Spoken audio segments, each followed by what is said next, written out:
আসসালামু আলাইকুম রহমতুল্লাহ বরকাত। আলহামদুলিল্লাহ ওয়াসসালাতু ওয়াসসালামু আলা রাসূলিল্লাহ, আম্মা বাদ।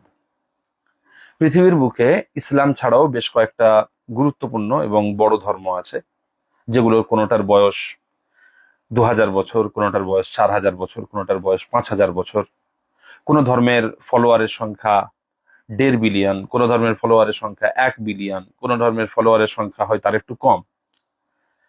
তবে আপনি যদি এই সমস্ত ধর্মেরই যে কানুন আছে, যে নিয়ম আছে, সেই নিয়ম বা কানুনে বিচ্ছেদের ব্যাপারে বা বিবাহ বিচ্ছেদের ব্যাপারে কোনো আইন খোঁজার চেষ্টা করেন, সে জায়গায় আপনি দেখবেন যে প্রত্যেকটা জায়গাতে একটা জটিলতা লক্ষ্য করা যাচ্ছে।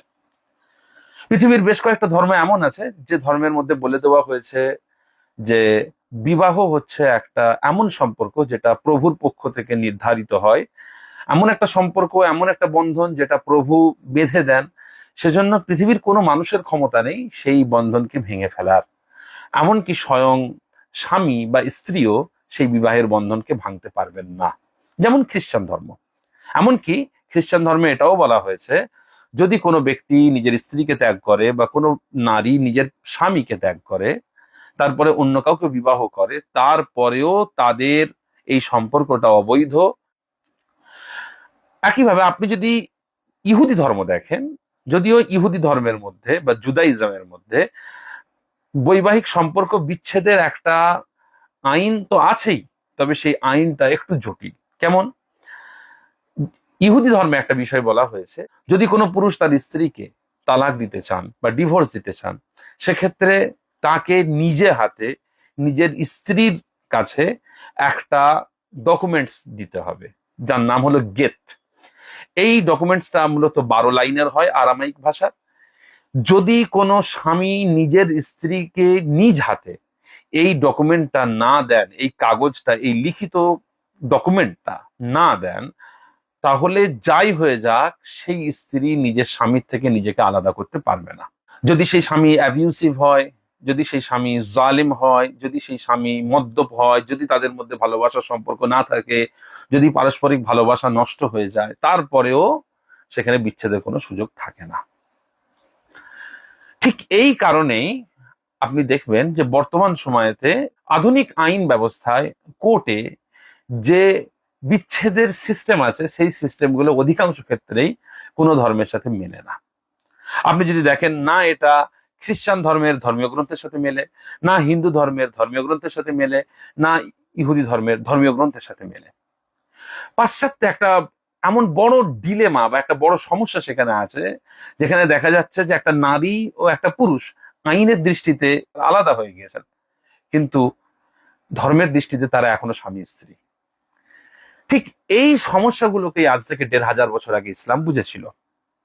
আজ থেকে 1500 বছর আগে ইসলাম আমাদের সামনে প্রথম ধর্ম হিসাবে এগিয়ে আসে, যে ধর্ম বিবাহের ক্ষেত্রে একটা স্পষ্ট পরিচ্ছন্ন ধর্মীয় বিধান আমাদের সামনে রেখেছে। তার কারণ এটা সত্য যে বৈবাহিক সম্পর্কটা রবের পক্ষ থেকে তৈরি করে দেওয়া একটা পবিত্র সম্পর্ক। এটাও সত্য যে এই সম্পর্কের গুরুত্ব অনেক বেশি। কিন্তু আমাদের এটাও জানতে হবে যে বৈবাহিক সম্পর্কটা দায়িত্ববোধ, ভালোবাসা, মায়া, মমতা, এই সব কিছুর উপর ডিপেন্ডেন্ট। যদি একটা সম্পর্কের মধ্যে পারস্পরিক ভালোবাসা না থাকে, মায়া না থাকে, দায়িত্বশীলতা না থাকে, তাহলে সেই সম্পর্কটা বিষিয়ে যায় এবং সেখানে যত বেশি একত্রিত ভাবে থাকা হয়, তত বেশি সেখানে এই বিষটা বাড়তে থাকে, তিক্ততা বাড়তে থাকে। সেই জন্য বিচ্ছেদ ছাড়া অন্য কোনো উপায় থাকে না। এই বিষয়টা লক্ষ্য করেই ইসলাম আজ থেকে 1500 বছর আগে কোরআন মাজিদের মধ্যে স্পষ্টভাবে আমাদের সামনে জানিয়ে দিয়েছে যে আমাদের জন্য কি করণীয়। আল্লাহ রাব্বুল আলামিন কোরআন শরীফে সূরা বাকারার মধ্যে ইরশাদ করে দিয়েছেন, আউযু বিল্লাহি মিনাশ শাইতানির রাজীম, বিসমিল্লাহির রহমানির রহিম, আত-তালাকু মাররাতান ফাইমসাকুম বিমারুফিন আও তাসরিহুন বিইহসান। আল্লাহ তাআলা বললেন যে তালাক হলো দুইবার। এরপর যদি স্বামী চায় তবে নিজের স্ত্রীকে ফিরিয়ে নিতে পারেন, তার একটা অপশন আছে। আবার যদি স্বামী সেটাও না চান, তাহলে আরেকটা তালাক দেওয়ার মাধ্যমে নিজের স্ত্রীকে নিজের থেকে সম্পূর্ণভাবে বিচ্ছিন্ন করতে পারেন। তাহলে ইসলাম হলো সেই ধর্ম যে ধর্ম ধার্মিক জায়গা থেকে, ধর্মের স্ক্রিপচারের জায়গা থেকে সর্বপ্রথম আমাদের সম্মুখে তালাকের স্পষ্ট এবং স্বচ্ছ একটা হুকুম দিয়েছে। সেই হিসেবে তো দুনিয়ার বুকে ইসলামের এই তালাকের বিধানটা আরো বেশি সার্বজনীন হওয়া উচিত ছিল, এটা আরো বেশি সেলিব্রেটেড হওয়া উচিত ছিল। কিন্তু সেই জায়গায় লক্ষ্য করা গেছে বিবাহ বিচ্ছেদের যে আইনটা, যদিও এই আইনটা খুব গম্ভীর, যদিও এই আইনটা খুব ভারী, এই আইনটা খুব কঠিন, তবে একটা প্রয়োজনীয় আইন, কিন্তু আজকে এই আইনের উপরে অনেক বেশি সমালোচনার আঙ্গুল উঠেছে। আর এই সমালোচনার আঙ্গুল উঠেছে আল্লাহ রাব্বুল আলামিনের হুকুমের জন্য নয়, বা রাসূলুল্লাহ সাল্লাল্লাহু আলাইহি ওয়াসাল্লামের দেখানো পথের জন্য নয়, বরং বর্তমান সমাজের কিছু ইসলাম ধর্মের পরিচয় দিয়ে দুনিয়াতে বেঁচে থাকা মানুষ, বর্তমান সময়ের কিছু মুফতি, কিছু আলেম, তারা এমন একটা কুপদ্ধতি এই আইনের মধ্যে নিয়ে এসেছেন যার মাধ্যমে এই পুরো সিস্টেমটাকেই কলুষিত করা হচ্ছে। সেই সিস্টেমটার নাম হলো, সেই প্রথার নাম হলো হালালা। আজকে খুব দুঃখজনক বিষয় যে বহু জায়গাতে হালালা সেন্টার তৈরি করা হচ্ছে। আজকে খুব দুঃখজনক বিষয়, কিছু জায়গায় কেউ কেউ হালালা সেন্টার তৈরি করছেন, এটাকে একটা বিজনেস হিসেবে নিচ্ছেন। কোনো কোনো মাদ্রাসায় মুফতিদের কাছে 3 তালাকের ফতোয়া গেলে তারা মাদ্রাসার নামে বা নিজেদের ব্যক্তিগতভাবে একটা বড় ডোনেশন চাইছেন, যে আমাদেরকে 50,000 দাও, আমাদেরকে 1 লাখ দাও, বা মাদ্রাসার নামে 30,000 টাকা ডোনেশন দাও, তাহলে আমি এসব ঠিক করে দেবো। ঠিক করব কি? হালালা প্রথার মাধ্যমে ঠিক করে দেবো।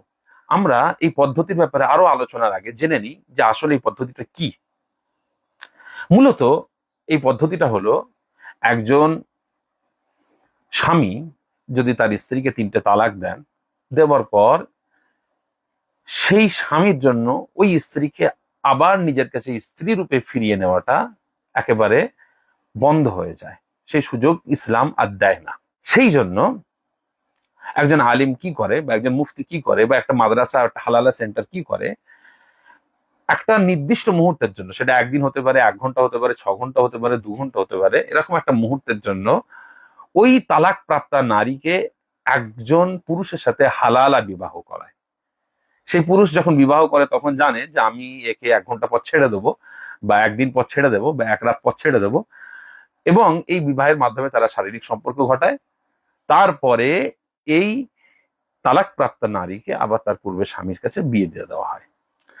এই যে পদ্ধতিটা, যেখানে একজন নারীকে তার স্বামী তালাক দেওয়ার পর কয়েক ঘন্টার জন্য অন্য একজন পুরুষের সাথে বিবাহ সম্পর্কে আবদ্ধ হতে হচ্ছে, বা 1 দিনের বিবাহ সম্পর্কে আবদ্ধ হতে হচ্ছে, এটা কতটা ঘৃণ্য বিষয়, এটা কতটা নোংরা বিষয়, সেটা আমি নিজের বক্তব্য থেকে নয়, আধুনিক বিশ্বের কোনো ইউরোপিয়ান পণ্ডিতের বক্তব্য থেকে নয়, বরং স্বয়ং সাইয়্যিদুনা ওয়া মাওলানা মুহাম্মদুর রাসূলুল্লাহ সাল্লাল্লাহু আলাইহি ওয়াসাল্লামের বক্তব্য থেকে আপনাদের কাছে বলবো। আল্লাহ রাসূল সাল্লাল্লাহু আলাইহি ওয়াসাল্লাম বলছেন, যেটা ইমাম ইবনু মাজাহ রাহমাতুল্লাহি আলাইহি সুনানের 1936তম হাদিস, ইমাম দারকুতনি রাহমাতুল্লাহ আলাইহি সুনানের 3618তম হাদিস, সেখানে বলা হচ্ছে যে আল্লাহ রাসূল সাল্লাল্লাহু আলাইহি ওয়াসাল্লাম একবার সাহাবাদের বললেন, আলা উখবিরুকা বিত্তাইসিল মুস্তাআর, আমি কি তোমাদের কাছে ভাড়া করে নিয়ে আসা পাঁঠার ব্যাপারে কথা বলবো না? সাহাবারা জিজ্ঞেস করলেন যে অবশ্যই, আপনি বলুন। আল্লাহ রাসূল সাল্লাল্লাহু আলাইহি ওয়াসাল্লাম বলেন, হুয়াল মুহিল, যে হালালা করায় সে হচ্ছে ভাড়া করে নিয়ে আসা পাঁঠার মতো। ফালানাল্লাহুল মুহিল্লা ওয়াল মুহাল্লিলা লাহু, সুতরাং যে পুরুষ হালালা করে এবং যে পুরুষের জন্য হালালা করা হয়, উভয়ের উপরেই আল্লাহ তাআলার লানত। এটা আল্লাহ রাসূল সাল্লাল্লাহু আলাইহি ওয়াসাল্লাম বলছেন। আরেকটা হাদিস আমি আপনাদের কাছে বলি, যে হাদিসটা ইমাম তিরমিজি রাহমাতুল্লাহ আলাইহি তার সুনানের 1120তম হাদিসে উল্লেখ করেছেন। ইমাম আহমদ বিন হাম্বল রাহমাতুল্লাহ আলাইহি তার মুসনাদের 4284তম হাদিসে উল্লেখ করেছেন।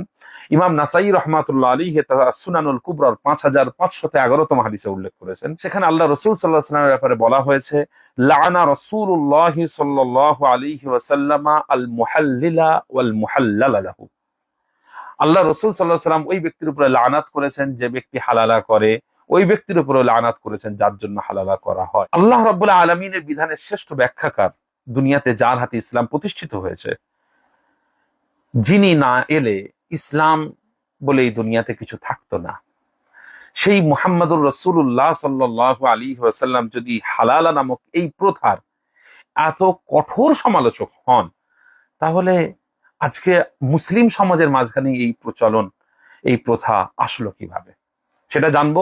তার আগে আসুন একটু গোড়ার দিকে যাওয়া যাক, আসলে ব্যাপারটা কি। ইসলামের আগমনের পূর্বেও আরবের বুকে তালাকের একটা প্রথা ছিল।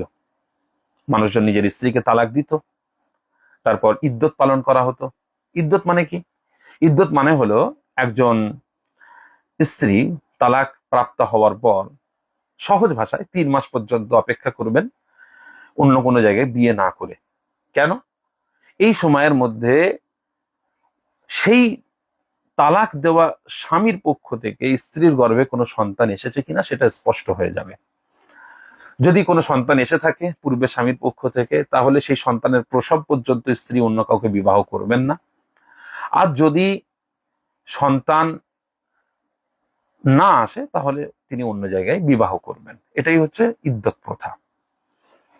আরবের বুকে তালাকের প্রথাও ছিল, ইদ্যতের প্রথাও ছিল, তালাক দেওয়ার পর স্ত্রীকে ফিরিয়ে নিয়ে আসার প্রথাও ছিল, এবং সেটা ইসলামের আগমনের পূর্বেই ছিল। কিন্তু সেখানে একটা বিষয় ছিল না, সেটা হলো যে একজন স্বামী তার স্ত্রীকে কতবার তালাক দিতে পারেন এবং কতবার ফিরিয়ে নিতে পারেন। সেই জন্য এমন হয়েছিল যে ব্যাপারটা আনলিমিটেড হয়ে গিয়েছিল। একজন স্বামী নিজের স্ত্রীকে বারবার তালাক দিতেন, আবার বারবার ফিরিয়ে আনতেন, এবং এর মাধ্যমে তিনি তার নিজের স্ত্রীর উপরে যেটা করতেন সেটা হলো টর্চার করতেন। আমি এখানে একটা হাদিসের কথা আপনাদের কাছে উল্লেখ করি, যেটা ইমাম মালিক রাহমাতুল্লাহ আলাইহির মুআত্তার 2183তম হাদিসে উল্লেখ আছে, এবং ইবনে আবি শাইবা রাহমাতুল্লাহ আলাইহির মুসান্নাফের 19562তম হাদিসে উল্লেখ আছে, এবং ইমাম ইবনে আবি হাতিম রাহমাতুল্লাহ আলাইহি তার তাফসীরের 2206তম রিওয়ায়াতের মধ্যে এটা উল্লেখ করেছেন। হাদিসটা কি? মদিনার একজন আনসার সাহাবী তার স্ত্রীর উপরে একবার রাগান্বিত হয়েছিলেন, হয়ে তিনি বলেছিলেন, ওয়াল্লাহি লা উউইকি ওয়ালা উফারুকিকি, অর্থাৎ আল্লাহর কসম, আমি তোমাকে আমার কাছে নিজের স্ত্রী হিসেবে আশ্রয় দেব না, এবং তোমাকে অন্য কারো কাছে বিয়ে করার জন্য ছেড়েও দেব না। তখন সেই স্ত্রী বললেন যে কাইফা যালিকা, সেটা আপনি কিভাবে করবেন? তখন তিনি বললেন, উতাল্লিকুকি, আমি তোমাকে তালাক দেব, ফাইদা দানা আজালুকি রাজাতুকি, কিন্তু যখনই তোমার ইদ্যতের সময় শেষ হয়ে আসবে আমি তোমাকে আমার কাছে ফিরিয়ে নেব। সুম্মা উতাল্লিকুকি, তারপরে আবার আমি তোমাকে তালাক দেব, ফাইদা দানা আজালুকি রাজাতুকি, আবার যখন তোমার ইদ্যতের সময় শেষ হয়ে আসবে তোমাকে আমার কাছে ফিরিয়ে নেব। তখন সেই মহিলা রাসূলুল্লাহ সাল্লাল্লাহু আলাইহি ওয়াসাল্লামের কাছে এই ঘটনাটা বললেন। তখন আল্লাহ তাআলা আয়াত নাযিল করলেন যে তালাক হলো 2 বার।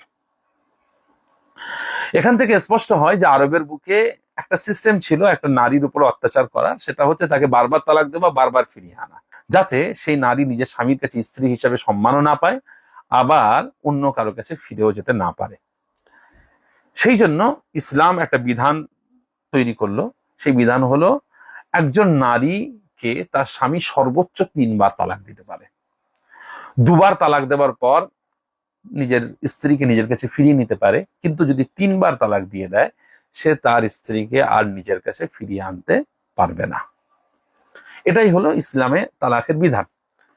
এবারে তৎকালীন সময়ের মদিনাতে ঘটে যাওয়া একটা ঘটনার কথা এখানে উল্লেখ করব। এই ঘটনাটা বুখারী শরীফে 2639তম হাদিসে এসেছে, এবং মুসলিম শরীফের 1433তম হাদিসে এসেছে। সেটা কি? হযরত রিফা আল কুরাজি রাদিয়াল্লাহু তাআলা আনহুর স্ত্রী রাসূলুল্লাহ সাল্লাল্লাহু আলাইহি ওয়াসাল্লামের কাছে আসলেন, এসে বললেন, ইয়া রাসূলুল্লাহ সাল্লাল্লাহু আলাইহি ওয়াসাল্লাম, কুনতু ইনদা রিফা, আমি রিফার কাছে ছিলাম, আমি তার স্ত্রী ছিলাম, তো ফাতাল্লাকানি, তিনি আমাকে তালাক দিয়েছেন, এবং ফাআব্বাত তালাকি, তিনি আমাকে পরিপূর্ণ তালাক দিয়েছেন, তথা 3 তালাক দিয়েছেন। তখন আমি কি করলাম? আমি আব্দুর রহমান বিন জুবাইর বলে একজনের সাথে বিবাহ করলাম, কিন্তু ইন্নামা মাহু মিসলু হুদবাতি সাওব, তার কাছে কাপড়ের কোণের অংশের মতো একটা বস্তু আছে।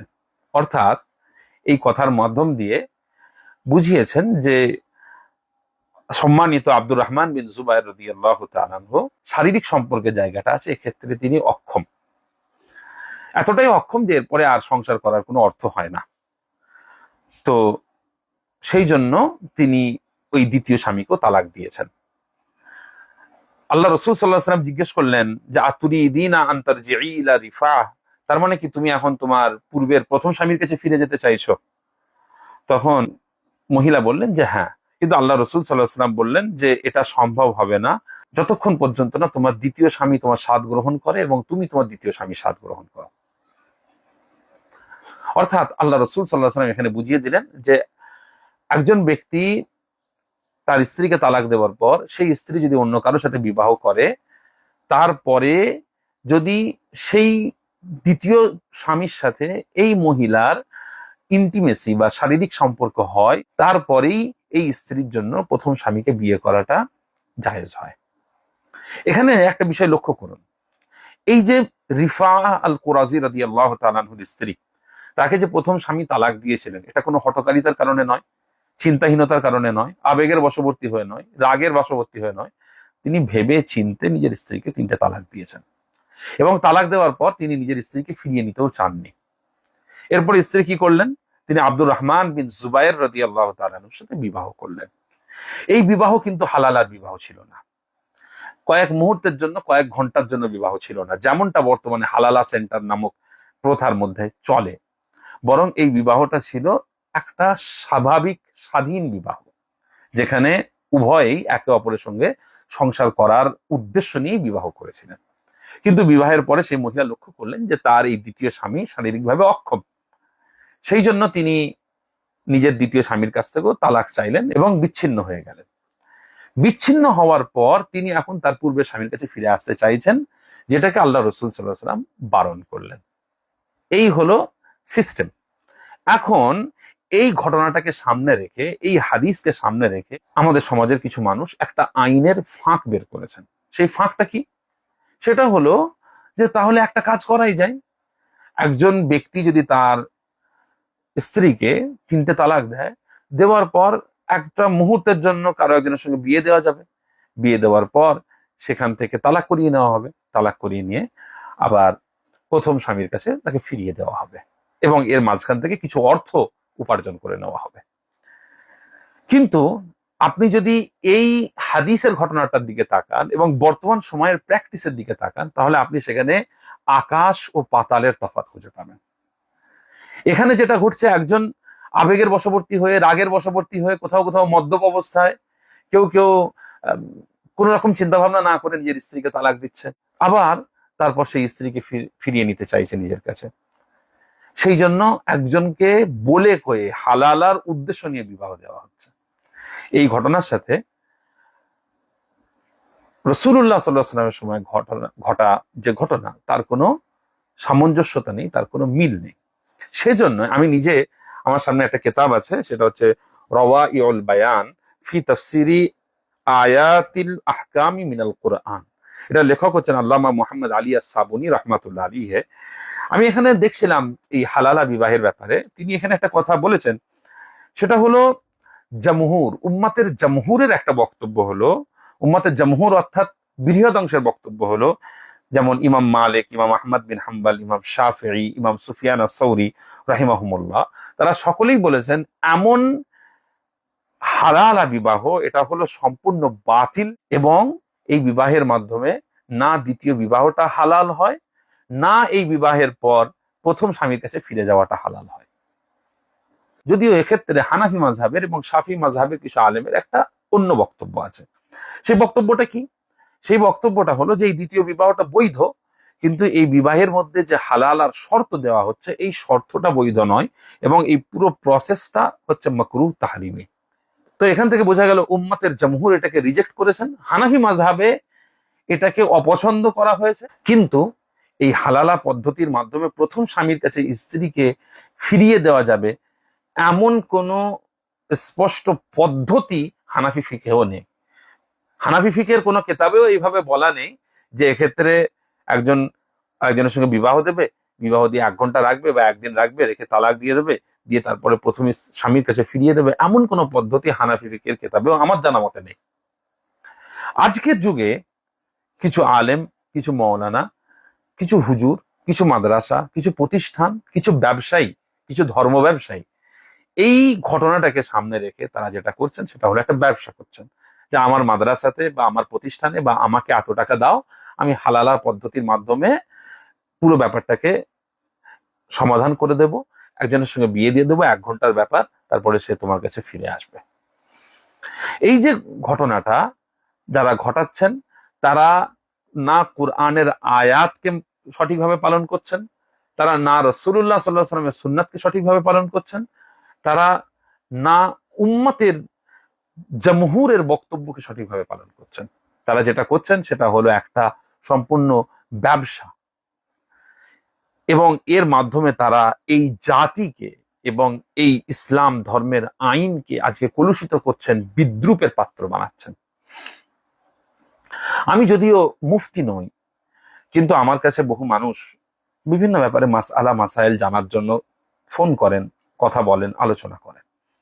আমি যেটা করি সেটা হলো কোনো গ্রহণযোগ্য মুফতির সাথে তাদের যোগাযোগ করিয়ে দিই, বা কোনো বেশ কয়েকজন গ্রহণযোগ্য মুফতির সাথে আমি এই বিষয় নিয়ে আলোচনা করি, তারপরে তাদেরকে এই ব্যাপারে জানাই। আমার সামনে কেউ যদি এরকম কিছু বলেন যে তিনি তার স্ত্রীকে 3টে তালাক দিয়েছেন, কি হবে এখন? আমি সেখানে সরাসরি বলে দিই যে তার স্ত্রী তার জন্য হারাম হয়ে গিয়েছেন, তাদের বৈবাহিক সম্পর্ক বিচ্ছিন্ন হয়ে গিয়েছে। এখন উপায় ফিরিয়ে আনার আমি বলে দিই পরিষ্কার ভাষায়, কোনো বৈধ সঠিক পন্থা নেই 3টে তালাক দেওয়ার পর একজন স্বামী নিজের স্ত্রীকে ফিরে পাওয়ার। আমার বিশ্বাস বা আমি মনে করি, এইভাবে যদি আমাদের রাজ্যের প্রত্যেকটা মাওলানা, প্রত্যেকটা মুফতি এই পদ্ধতি অবলম্বন করেন, 3টে তালাক দেওয়ার পর কোনো হালালা নয়, কোনো পদ্ধতি নয়, কেউ যদি তার স্ত্রীকে 3টে তালাক দেয়, সঙ্গে সঙ্গে এটা বলে দেওয়া যে না, ফিরিয়ে আনার কোনো পন্থা নেই। এই হালালা পন্থাকে যদি আমাদের সমাজের মুফতিরা, আলিমরা বন্ধ করেন, তাহলে আমাদের সমাজ থেকে হঠকারিতার তালাক, রাগের মাথায় তালাক, আবেগবশবর্তী হয়ে তালাক, চিন্তা ভাবনা ছাড়াই তালাক, এমন সমস্ত জিনিস বন্ধ হবে। মুসলিম সমাজের মাঝখানে সাংসারিক অশান্তি, সাংসারিক দ্বন্দ্ব, পারিবারিক অশান্তি এবং এমন লজ্জাজনক একটা পরিস্থিতি অনেক মারাত্মকভাবে উঠে যাবে যদি মুফতিরা এই ব্যাপারে একটু কাজ করেন, যদি আলেমরা এই ব্যাপারে কাজ করেন, যারা ধর্মীয় ক্ষেত্রে আছেন তারা যদি এই ব্যাপারে কাজ করেন, তাহলে আমাদের সমাজ থেকে বিচ্ছেদ, আল্লাহ না করুন, তখনই হবে যখন বিচ্ছেদ ছাড়া আর কোনো উপায় সত্যিকারের অর্থেই থাকবে না।